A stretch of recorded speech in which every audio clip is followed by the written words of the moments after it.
Episode 9. Malam sudah larut ketika Dion akhirnya pulang. Langkahnya pelan, tubuhnya lelah. Bukan hanya karena seharian beraktivitas, tapi karena sesuatu yang jauh lebih menguras tenaga dan hati. Ia membuka pintu rumah dengan hati-hati. Sunyi, lampu ruang tamu masih menyala redup, dan di dalam kamar, Nalina sudah tertidur. Wajahnya tenang, seolah tidak ada beban di dunia ini. Dion berdiri di ambang pintu, menatapnya lama. Ada sesuatu yang menekan dadanya, rasa bersalah, yang perlahan semakin berat. Ia mendekat, duduk di sisi ranjang. Tangannya menyentuh rambut Nalina dengan lembut, lalu mencium pipinya pelan. "Maafkan aku," bisikan itu hanya terdengar dalam hatinya. Ia tahu, apa yang ia lakukan tidak bisa dibenarkan. Tapi ia juga merasa, ia tidak bisa meninggalkan Laura. Di pikirannya, semua terasa seperti bisa dibagi. Nalina, wanita yang tulus, yang memberinya rumah, yang percaya padanya tanpa syarat. Ia akan membahagiakannya, dengan uang, dengan kehidupan yang layak. Dan Laura, wanita yang ia cintai sejak dulu, yang kini terluka, yang membutuhkan kehadirannya. Ia akan memberinya waktu, perhatian, dan dirinya. Ini adil, begitu pikirnya. Tanpa sadar, ia sedang menipu dirinya sendiri. Dion menatap Nalina lagi, hingga sebuah pikiran muncul. Ia belum pernah benar-benar menyentuh istrinya. Malam ini, ia ingin mencoba. Perlahan, ia berbaring di samping Nalina, memeluk tubuh itu dengan hati-hati. Mendekat, hampir saja ia mencium lehernya. Namun tiba-tiba, bayangan Laura muncul. Wajah wanita itu, tangisnya, suaranya yang rapuh. Dion membeku, napasnya tertahan, tubuhnya menjauh perlahan. Ia mengurungkan niatnya, bangkit, berjalan ke dapur, mengambil segelas air, meneguknya dalam diam.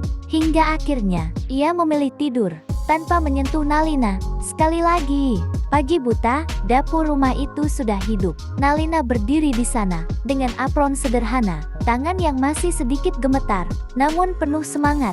Semalaman kemarin, ia belajar memasak dari Camilla, sahabatnya, putri dari pemilik kantin yang sudah terbiasa memasak sejak kecil.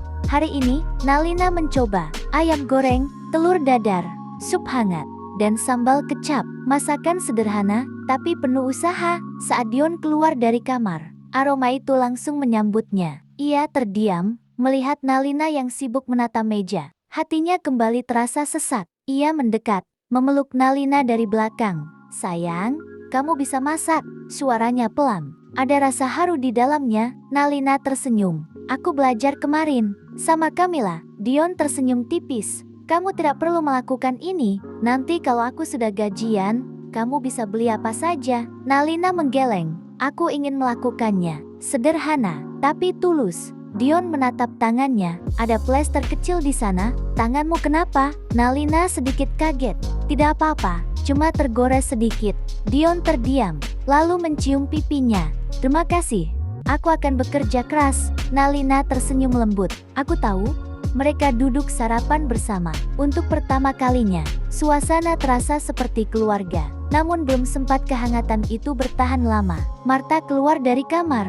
Sudah rapi, seolah siap pergi. "Dion, beri ibu uang 500.000. Ibu mau ke kampung bibimu. Ada acara syukuran." Nalina langsung berdiri. Ia hendak mengambil uang di kamarnya. Namun, Dion menahan pergelangan tangannya. Ia menggeleng pelan. "Biar aku saja." Nalina terdiam. Dion mengambil dompetnya, mengeluarkan 5 lembar uang merah, memberikannya pada ibunya. Marta langsung tersenyum puas, lalu pergi, tanpa banyak kata. Setelah itu, Dion mengambil uang dari tas kerjanya, 1 juta rupiah.